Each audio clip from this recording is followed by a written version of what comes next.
Est-ce qu'on peut avoir un regard critique par rapport à ça et se poser la question autour de ces re-entry en disant, je disais à Hugues tout à l'heure, moi je joue, j'ai un pro, un mec costaud, Davidi ou Florian ou n'importe qui, je le sors et je le vois rentrer, je le vois revenir une fois, deux fois.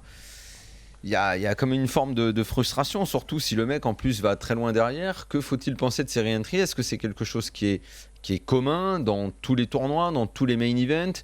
Quel regard faut porter là-dessus? C'est banal, je dois pas avoir cette pensée-là. Est-ce qu'il y en a dans les 4 finalistes déjà? Est-ce qu'ils ont re-entry?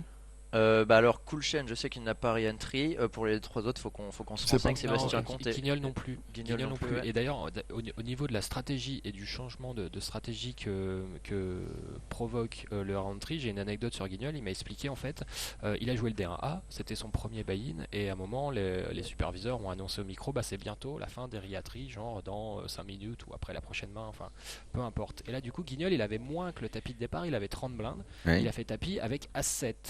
Et il a chaté contre un joueur qui avait de meilleures mains, et donc ce joueur-là était un petit peu énervé, a dit bravo, bravo le chatard. Et en fait, mais Guignol il profitait juste de l'option re-entry parce comme il avait moins que le tapis de départ, ça lui a permis de doubler.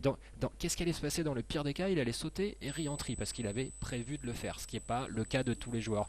Donc c'est vrai que c'est là qu'il y a un petit désavantage et que ça modifie la stratégie, parce que comme Guignol était dans une optique où il veut monter des pions et qu'il avait le budget pour recaver, et ça lui justifiait de faire un avantage les grosses bourses, quoi. Ça avantage les grosses bourses.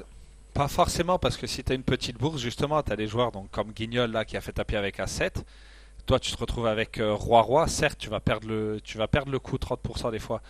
Mais au final, tu vas réussir à prendre tout son tapis toutes les autres fois. Et lui, quand il va re-rentrer, il va re-rentrer qu'avec le stack de départ. Ouais, mais si c'est un gros joueur, tu te retrouves quand même avec le gros joueur dans les pattes alors que tu étais content de l'avoir viré. Après, non, pas forcément, parce que quand il re-entry, il va à une autre table. Ouais, le joueur ne revient pas à la même table. Certes, il revient pas là, mais il revient dans le tournoi. C'est un mec qui existe. Contrairement au rebuy, le rebuy, il vient à la même table. Ouais. Moi, je comprends ton propos après, Daniel, en effet, puisque si on prend un tournoi, par exemple, comme le main event des championnats du monde, là, il n'est pas possible de re-entry. Et c'est vrai qu'on a l'impression d'avoir un peu... tout le monde a chance égale, et on peut effectivement penser aux joueurs qui se qualifient pour $30 et qui se retrouvent vraiment à égalité de bourse. C'est vrai, comme tu dis. Est-ce que finalement la victoire dans un tournoi où il n'y a pas de re-entry, elle n'est pas plus prestigieuse? En fait, t'as pas une deuxième chance, t'as pas une deuxième vie. Ce qu'on appelle le freeze out. Voilà. C'est une question difficile. Après, il y a aussi le fait que tous ces pros viennent à Marrakech pour passer du bon temps. Moi, franchement, je pense aussi à ça. À Marrakech pour du bon temps, tu viens pour...